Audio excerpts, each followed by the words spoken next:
جس کا بھائی اس کے پاس معذرت لے کے آیا اور اس نے اس کی معذرت قبول نہ کی، وہ میرے حوض کوثر پہ نہیں آ سکے گا۔ بھائی معافی مانگنے آیا تھا، معافی مانگنے آیا تھا، وہ عذر لے کے آیا تھا، اس نے چاہا تھا کہ مجھ سے غلطی ہو گئی، چلو میرا بھائی مجھے، پر اس نے کہا میں معاف،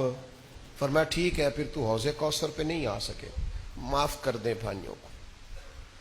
درگزر کر دیں عزیزوں سے، معافی دے دیں دوستوں کو۔ اگر حوض کوثر کا جام پینا ہے تو سودا مہنگا نہیں ہے نا، دنیا میں ایسے بھائی جنہوں نے مشکل وقت میں بھائیوں کو بڑا ستایا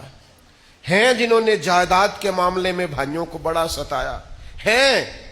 انہوں نے یہ نہیں دیکھا کہ ہمارے بھائی نے کس مشقت سے پردیس میں کمائی کی ہے، انہوں نے بڑی تکلیف دی ہے، بھائی